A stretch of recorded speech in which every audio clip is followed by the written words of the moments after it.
I was a part of the first Streetwise Festival in 2019, and what stood out to me about it back then and to this day is that it is harnessing the power of art to actually enact hopeful change. It's all about message. It's all about standing for what you claim your art represents. You can speak up through murals, and it's not only about making the city a little bit more beautiful or bringing colors and painting some nice things. It's also about painting things that will maybe make people uncomfortable. I really do believe in the power of art as a revolutionary tool, as a tool for change. Having this as your job is an incredible privilege. So I think you have a responsibility to your community to use your, privilege to talk about something that really matters. I think that by centering things like environmentalism, racial justice, people with disabilities, you're creating a moment of conversation. I really wanted to pull in a lot of local organizations. The Cats Aren't Trophies initiative, that's something that's happening on the 2024 ballot. So it really did bring a lot of people together, and a lot of people from that organization have come to visit. And I know that Streetwise has given them a platform to be able to hand out flyers and talk about the proposition and just have people realize that there's more going on in the wilderness than there is just right here in Boulder, and that they can make a change here in their homes in Boulder for something that will expand beyond the state.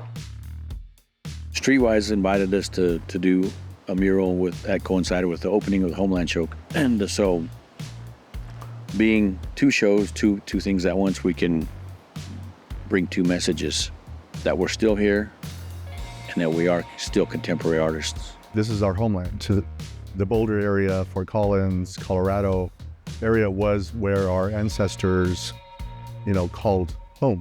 So that's what we're trying to let people know, that this is our ancestral homelands. And the Treaty of 1851 was broken and we were moved out of Colorado. And so being able to participate in anything artistic in this region, I'll say yes to. So that's why I wanted to do this mural, and I wanted it to have meaning, a deeper meaning, and tied in with the theme of, environmentalism. Because for Native people, it's a little different. We don't separate Earth Day or Cleanup Day. We always were the first environmentalists, and people should, know that's what we were, and that's what we still are, or we try to be.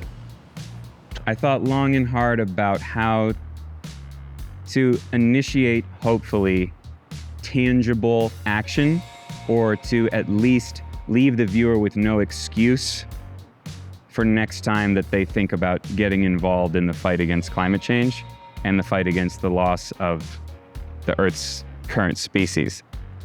I love sharing anything and everything about mural making, art, and hopefully inspire Emily, my mentee, a little more to pursue whatever excites her and feel more empowered and comfortable, because it is scary. Streetwise does a really great job of allowing kids to come in and be able to learn from more established artists and hopefully pave the way for their artist success in the future.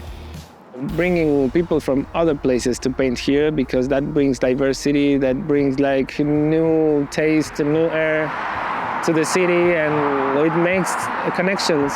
So I think that's always positive, to have different voices and not only listen to one source, but have many conversations with different colors and different souls. When you have a festival that goes out of the way to make sure that those voices are heard, the experience turns out broader. You get better points of view. But the theme of environmentalism through Black eyes, through Indigenous eyes, through disabled eyes, that's all, it tells a full story that way.